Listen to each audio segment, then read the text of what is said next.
I haven't been to sleep yet, funny enough. My body just wouldn't switch off last night, so I laid in bed staring at the ceiling, trying to take it all in, and it's been incredible. It's sort of my life's ambition has sort of happened yesterday, and I'm struggling to quite comprehend exactly what happened. You've got your medal ceremony this evening. You said a little bit earlier on that it's not going to sink in until you have that gold medal around your neck. I mean, how much are you looking forward to that moment? I can't wait. It's probably going to be, after last night, the greatest moment of my life. I get to be in front of the home crowd again, sing national anthem and everybody go mad, and it's going to be incredible. Again, this is what I've always wanted, is Olympic gold medal, and get to do it in London. Can't get much better than that, really.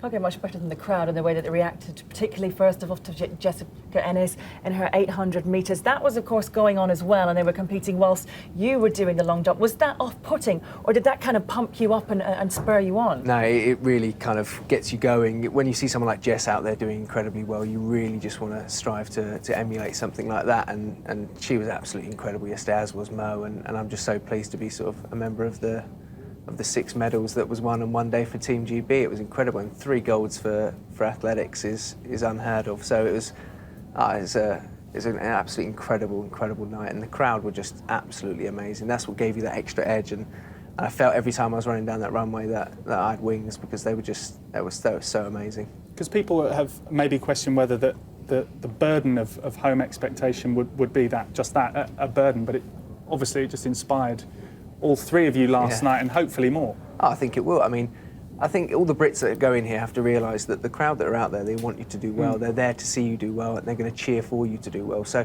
as long as you see it as a good thing, then surely you're going to perform well. And there's not going to be many chances in your entire life that you get a crowd like that screaming as loudly as they do and trying to help you win. And for me, it definitely did help. It was absolutely amazing. I don't think there's any way of prepping yourself to going into a home crowd, because there is nothing like it anywhere else in the world, and I absolutely loved it. What about looking back over a few years, because you might not have even been here yesterday? You were thinking of quitting. How close did you get? I think that was more towards 2008, to be honest. Things really hadn't gone my way, and I started to think, am I actually going to get anything out of this sport of what I desire? I've always wanted to be an Olympic champion, and that's what I'd been working for. My body kept letting me down. I kept getting injuries at key times, which really were really hurting me, and it's hard to keep coming back. I've probably had in excess of about 20 hamstring tears in the last 5 years, and that's a lot to try and keep coming back from and keep recovering. And I was fortunate enough to have such a fantastic team, and I've got a guy called Dan Paff, who's arguably one of the best coaches in the world, and fantastic therapist in Jerry Ramagida, who's just kept me on the path, and they've every time I've broken down, they've got me fixed and got me back out there, and they've always believed in me. And if you have people like that believing in you, it's easy to keep going. And fortunately, I did, and here I am. Obviously, there's been so much emphasis on Jessica Ennis being the poster girl, quite rightly, being plastered up on buildings, and she's had great success. Mo Farah as well. That was expected almost from him. For those that aren't necessarily au fait with athletics, you will have come up on the radar, and now you've become this huge star to a far wider population now. Are you ready for the star-studded status that you've got? Yeah, I haven't really experienced much of it yet, I guess, so I don't really know. But I mean, I've always strived to be Olympic champion, and we know what comes with that. It's a lot of press and media attention, and everybody else wants to sort of say hi and well done and everything. And I can't wait for it. It's part of the job, and it's what I've always wanted. I've wanted to be the guy who's known as the Olympic champion, and I've done it now. So hopefully it will just be a great response from everybody, and I'll have plenty of nice support back in Milton Keynes as well. Yeah. Twitter followers are upping. #1 trending man in the world last night on Twitter, just after Jessica Ennis. Then there was Mo Farah. I mean, that must be pretty cool, especially when you actually, with things like Twitter, get to see the responses of how people have reacted that you may never have heard of you before. Exactly. It was pretty strange, actually, because, again, normally on Twitter I'd reply to everybody who ever talked to me. I didn't really have that many, about 6,000 people. Not very many people wanted to talk to me, to be honest.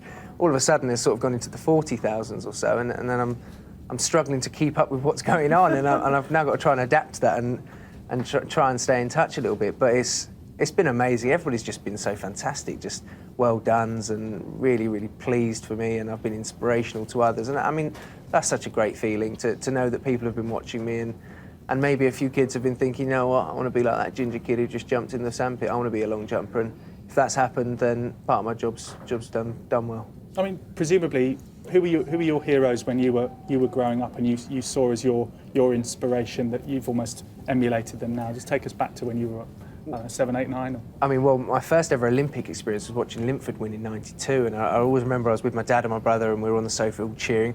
Arguably, I didn't really know what was going on. I was about 5 at the time, and I was jumping around all excited because my dad was really excited, and that memory always stuck with me. And Rutherford was somebody I always used to watch and think absolutely incredible. And sprinters often were the ones that I gravitated towards. And then I sort of got myself into the long jump and did a bit more research into that. And because you're pretty express as far as just running 100 metres as well, aren't you? I've run a 10:26, so yeah, I'm not bad at the sprinting as well. And again, it's something I'm gonna try again after this. I think I'm gonna get a couple of sprints out there and hopefully mix it up and upset a couple of sprinters, because I like doing that because they don't like it very much when I beat them. So I'm going to try that again and see where that gets me. And again, just mix it up, just keep it fun and everything.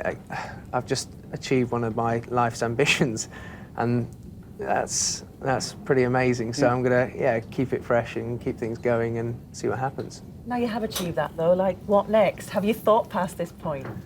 Yeah, you have to think quite quickly, I think. And for me, I mean, I'm not done. So it's my first major medal. I've won a Commonwealth and European medals, but that's nothing like Olympic and World. So I want to be ready for next year, going into the World Championships.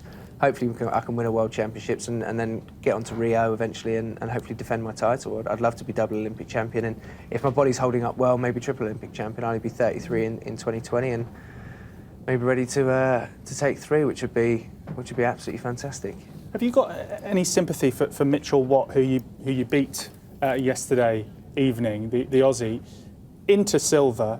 Today he was getting pelters from the Australian press, and basically he gave it back and said, look, I'd like to see you try, and do you know how hard it is to win an Olympic gold medal? I mean, I suppose that just sums up the pressure that everyone is under, and maybe the lack of understanding people have as to how hard it is for you to go out there and do what you do. Exactly. It's not just as simple as running down a runway and jumping into a pit. It is on the day of competition, but the work that goes in around that is never ending, and everything that you have to do for it, again, your food, your sleep, everything, your training has to be scheduled perfectly, and it has to be right to get you there to win. And again, for Mitch yesterday, he's jumped much further than he did, but it just didn't come together. It didn't come together for loads of the guys. I mean, there'll be plenty of people at home saying, oh, I should have been there, I could have done this, but at the end of the day, there was guys there who were jumping 30s, 40s and 50s at times in their lives, and they weren't able to put it together. And that just comes with the event. It's not that easy to do. And guys, we were running into headwinds last night, and that makes it harder as well. So run-ups are changing and everything. So you're having to do a million things while you're out there to try and make it work. And arguably, I was probably the only person who managed to get it together out there. And fortunately for me, that means I win. And Mitch will come back, he'll be strong, and he said the right thing. At the end of the day, it is incredibly tough. I've gone through so many heartbreaking moments when I've been in great shape and everybody sort of written me off. I think that's why nobody expected me to win this. People just expected me to go out there and get hurt, and luckily this time I didn't, and that's a pretty nice feeling, to be honest. So, yeah, as I say, Mitch will be back and he'll be jumping well again, but I think there's plenty more from me. Once I technically tidy up a little bit, I think it could be some pretty interesting distances that come out. So that's all to come.